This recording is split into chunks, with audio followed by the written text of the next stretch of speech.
Hey there guys, in this video I'm going to be briefly talking about Espers.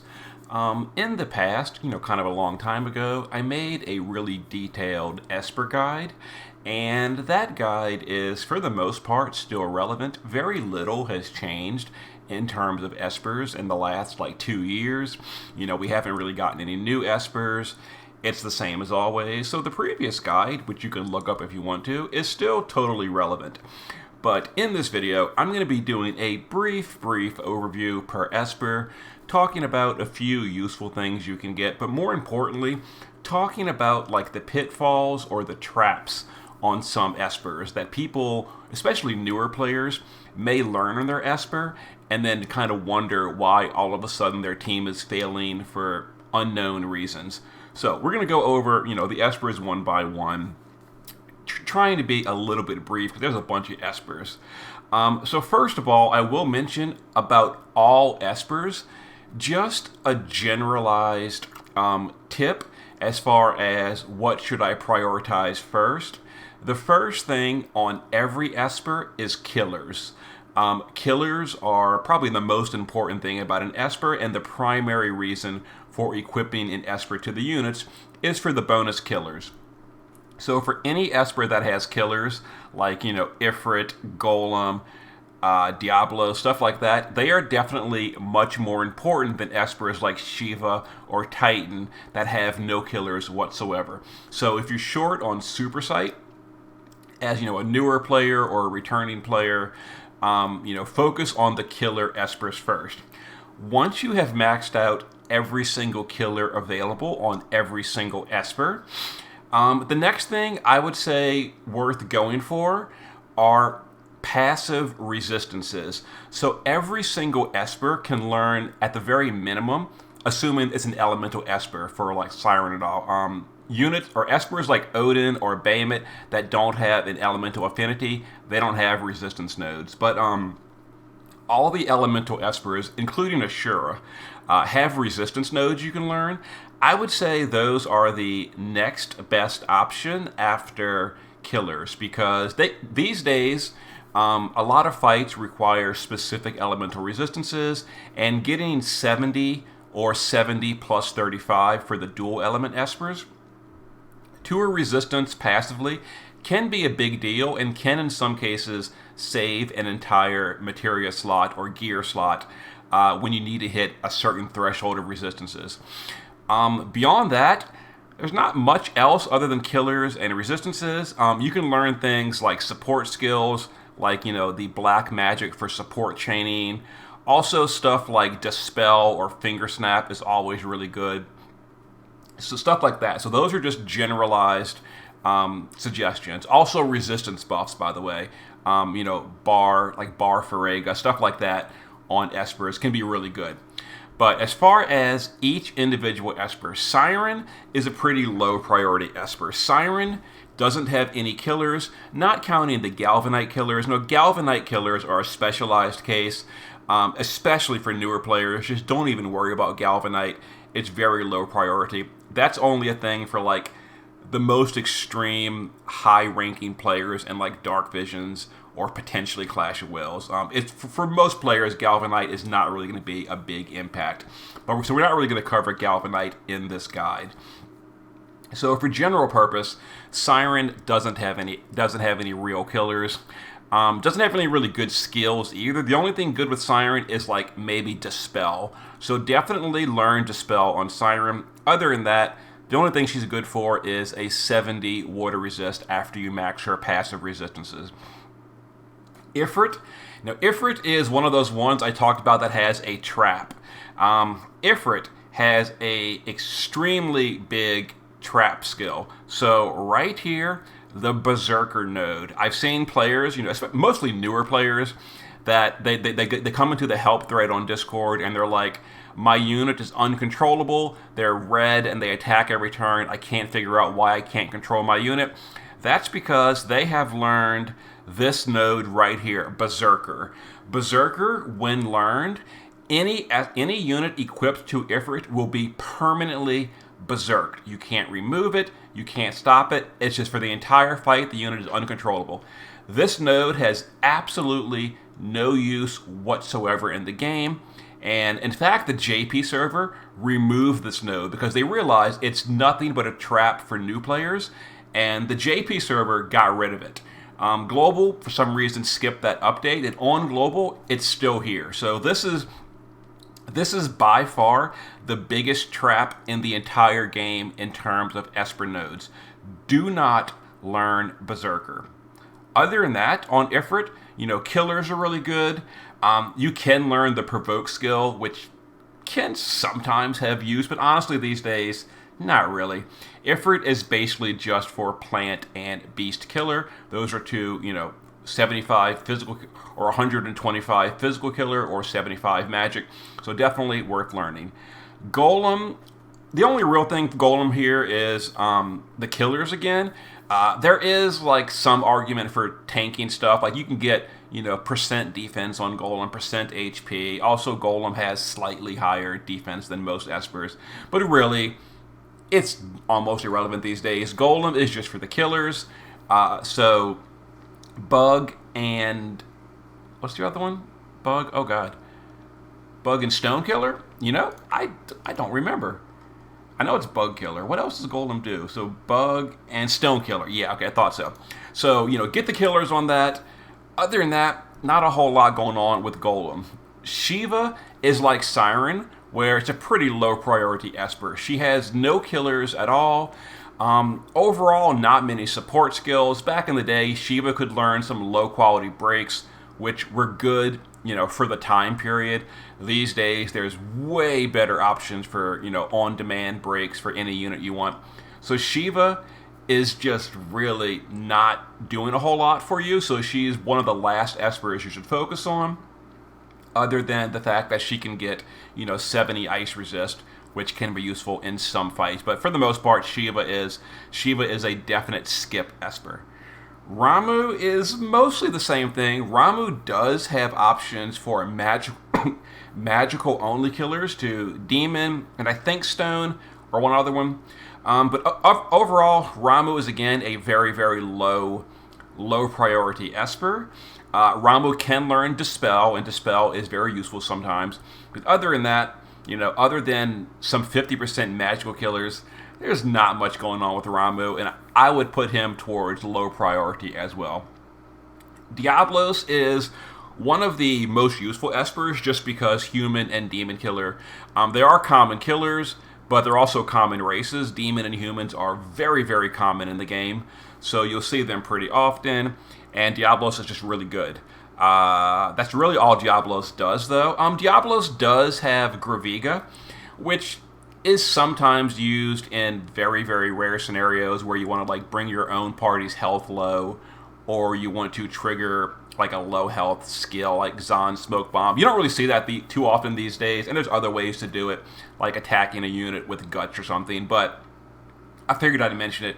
Graviga does have very, very rare scenarios where it can matter, and Diabolos does give that too. And mostly Diabolos is for the human and the demon killer. Carbuncle is kind of an overloaded Esper. Carbuncle does have some small spirit killer, but really Carbuncle is for the utility. There's a lot of utility on Carbuncle. For one thing, Carbuncle learns Dispel, always useful. Carbuncle also has 3 different 70% elemental resistance, or 80%, I'm sorry, they were upgraded. So 80% elemental resistance buffs to fire, ice, and lightning. Also, Carbuncle has the Reflect spell, which is a pretty rare spell. Most units can't use Reflect, and Carbuncle grants that as a skill that can be dual casted, etc. Also, summoning Carbuncle is AoE Reflect. And Reflect can definitely be useful in a lot of scenarios, whether bouncing a skill back or etc. And Carbuncle also has some percent stats nodes, like percent HP, percent spirit, stuff like that.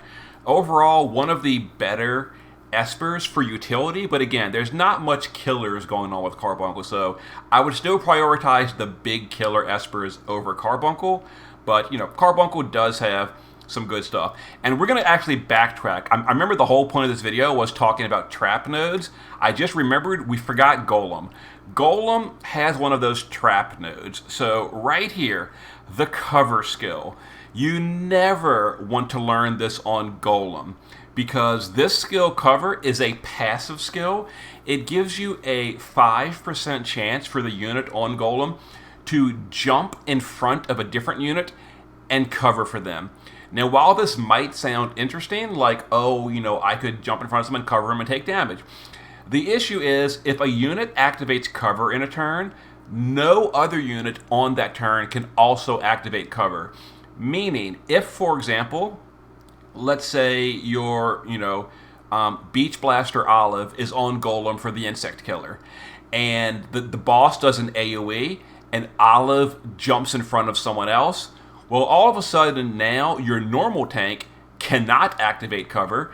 Olive is now covering for 2 units, which means she is definitely going to get killed, and it just overall can immediately make you lose a fight because your unit accidentally covered when you didn't want them to.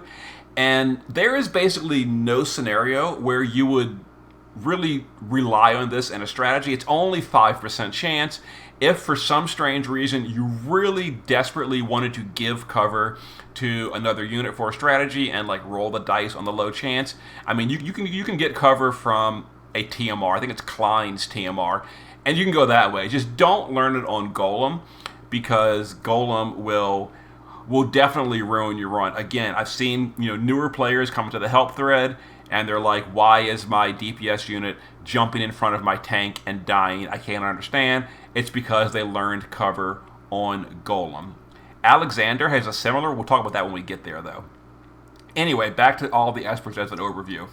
Odin has killers as well, Dragon Killer and a small Undead Killer, but he does have it. He's also got Finger Snap, which is another form of Dispel. Other than that, that's not much else going on with Odin.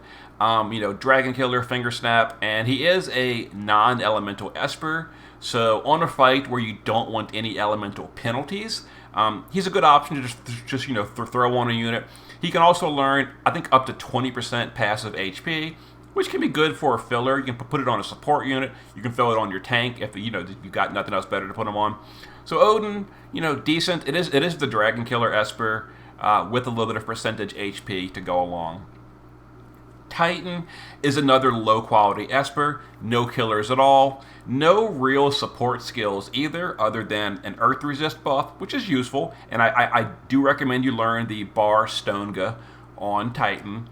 But other than that, very low priority Esper. Put him down with like Siren and Shiva and Ramuh, and definitely max him out much later when you have nothing better to max out. I almost never use Titan these days, unless I need Earth Resist, because it is another up to 70% Earth Resist if you max out his passive resistances. Lakshmi is another one of those Espers that is mostly utility, no killers at all. But she does give things like Stop and Charm Immunity buff to the party. She can also do things like Petrify, Confusion, and Paralyze immunity for the party. So definitely a few utility skills that can be good on some fights. Like, for example, let's say you just need a Petrify resist buff on turn 4 or something, and you don't want to gear your whole party in immunity. You can put Lakshmi on a support unit that can't otherwise buff immunity, and there you go, handled, no big deal. Lakshmi is also convenient as an AoE complete full heal for the party. It's a percentage-based healing, and at 3-star, it's a 100% healing for the entire party, which is very good in some fights where you need to top your party up, but don't want to bring a real healer. Stick Lakshmi on someone, evoke her, and you're good to go. And that can be done every single turn with enough Esper fill. So, pretty useful. Tetra Sylphid is another killer Esper. She does Bird Killer. Not much else on Tetra Sylphid that matters. Bird Killer, you can also learn the Wind Resist buff. But yeah, it's the Bird Killer Esper. So, max her out for the Bird Killer. Otherwise, kind of whatever. Bahamut is... okay, so Bahamut's a little tricky, because he is definitely one of the best Espers in the game, but for newer players, he's very expensive to level up. Not to mention, it's going to take a ton of Esper ore if you want to max him out and learn all the killers. That being said, he has 50% killer to every single killer in the entire game. So also he has no resistance bonuses or penalties. Also, Bahamut, for the most part, has the highest stats of all the Espers. There are some exceptions. For example, Asura maxed out has slightly higher attack power. But mostly, Bahamut is just one of the best Espers in the game, but very, very expensive to max out. So for a newer player, you're going to get more mileage by maxing out some of the other Espers like Ifrit or Diabolos first, because they're a lot cheaper to max out and get their relevant killers. Bahamut is more of an in-game goal, but you definitely don't want to ignore him. And, eventually, you want to max out pretty much the entirety of Bahamut's grid, except for the evocation nodes. Never take an evocation node on any Esper. And as far as... So, Bahamut and Asura, they also have these kind of unique-ish nodes. Let's go over them real quick. So, right here. Break damage boost and magical break damage boost. You'll find this at the very top middle of both Bahamut and Asura, one for physical, one for magical. These are very specialized nodes, so 99% of the time they do nothing, and it's just a waste of points. But every now and then we'll get another boss that has the old school break gauge. These mattered a lot more back when break gauge was more commonly used. It's not used very commonly anymore. But sometimes the break gauge does come back. Maybe like once every other month in JP, a boss will come around in either Dark Visions or like an EX fight, and the break gauge reappears. When the break gauge is active in a fight, these nodes are incredible. Probably the biggest damage gain in the entire game, because these are a 50% total damage multiplier. All the damage you deal is multiplied by 50% when the gauge is broken on enemies when it applies. But like I said, the bosses with the break gauge are so far and few in between. Other than very specific scenarios, I wouldn't mend maxing this until you have nothing else left to max out. Eventually you're going to want to grab these just to have them, but the break damage nodes are very low priority. And when a boss does come around and you really want this break damage node, like worst case scenario, you could spend 100 lapis to reset the Esper and get it, like on the spot. But like I said, most of the time you're not going to need a break damage bonus. Fenrir is one of those low quality Espers. There's no killers. You can learn Bravery or Faith from Fenrir, and those can be useful for like farming a raid or Mog King, but that's just such a low priority thing, and you can get those kind of things from other sources as well.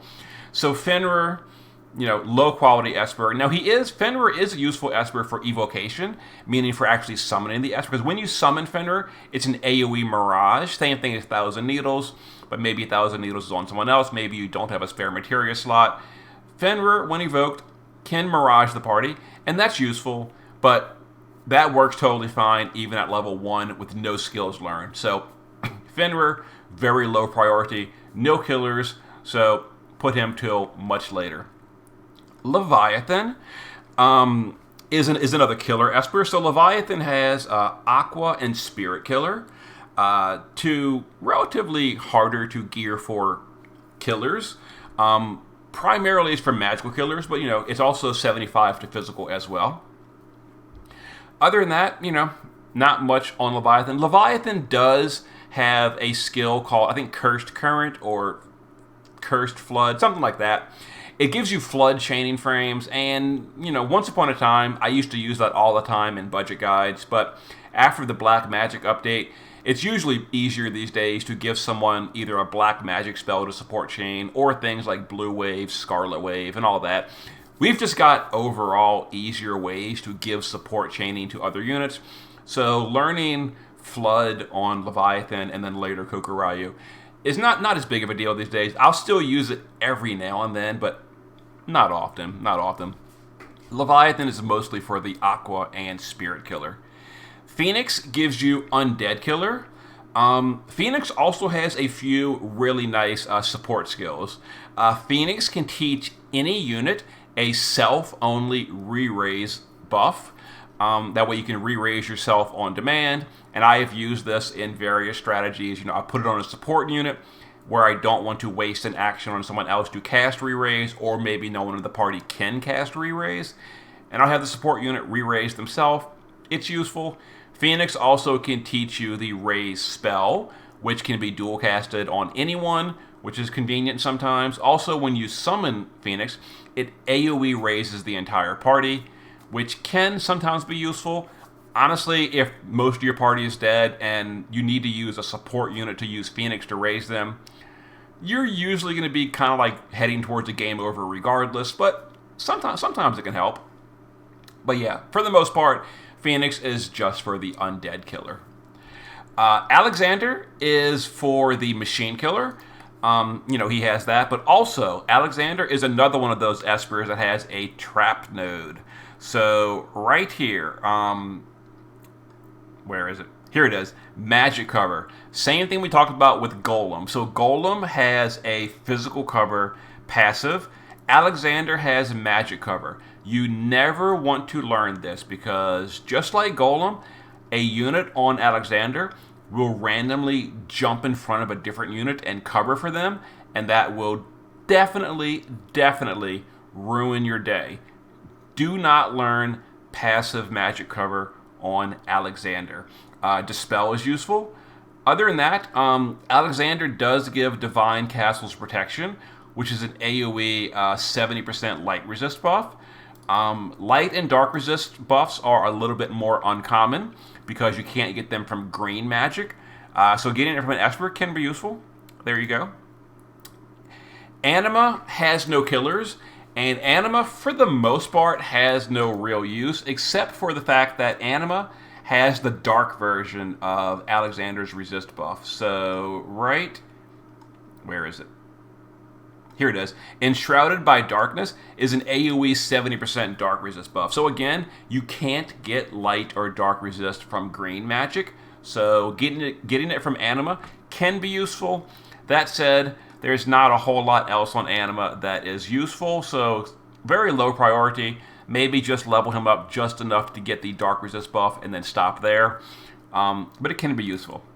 So Asura is like Bahamut in that she is a kind of a more of an end-game Esper.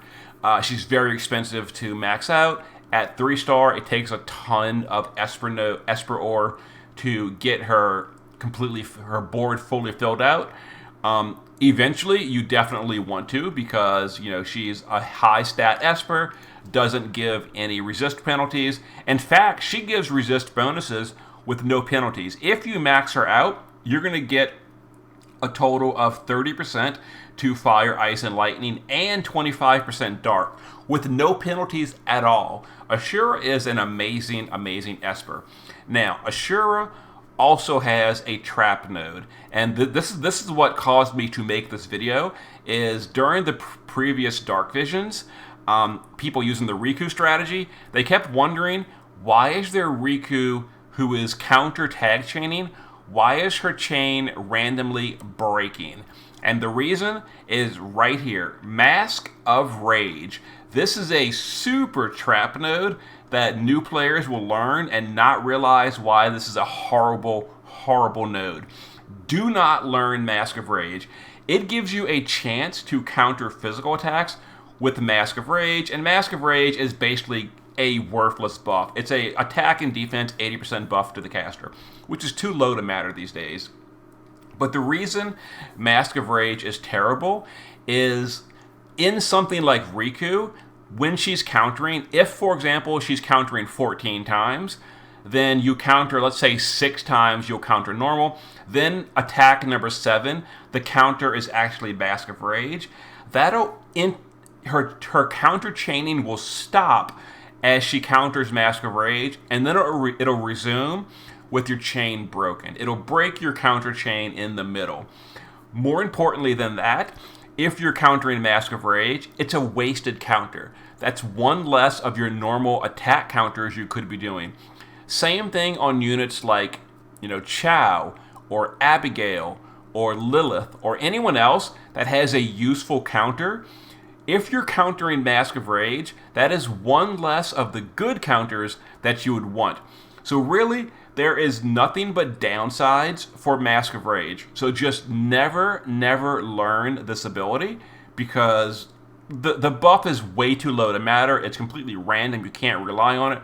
But it'll frequently be a negative, as it either breaks Riku's chain, or it causes you to counter one time less for Abigail and you're healing the party less, or you'll counter less with Chow, you're getting less morale gain, stuff like that. Just never learn Mask of Rage. But for the rest of the grid, eventually, when you've got a surplus of Esper ore, max out her entire grid. She gives Human Killer and Undead Killer as well. And then Kokuryu has Aqua and Stone Killer at 125% for physical, which is pretty good. Kokuryu also has Finger Snap, always useful, as well as another flood chaining skill, kind of like Leviathan. You would use Leviathan and Kokuryu together and chain flood with units, but like I said, that's less important these days, now that we've got easier sources of support chaining with like Blue Wave or Black Magic. But yeah, Kokuryu has 2 different killers, and Aqua Killer is pretty hard to gear for, so you definitely want to max out Kokuryu to get those killers. And that's kind of it. I guess I could also mention, in the sort of distant future for Global, we'll be getting the Garuda Esper. Garuda is... that's too far away to talk about today. We'll talk about Garuda when that Esper is closer to coming. It just came out in JP. It's another Esper they finally added, after a few years of nothing new. But that's it. I just wanted to briefly mention some of the highlights per Esper. And then just a quick overview. The four nodes you never want to learn: Berserker on Ifrit, Cover on Golem, Magic Cover on Alexander, and Mask of Rage on Asura. If you have any of those learned, I recommend you spend 100 Lapis, reset your grid, get rid of them, and save yourself a lot of headache in the future. Okay, hope it's been informative. See you next time.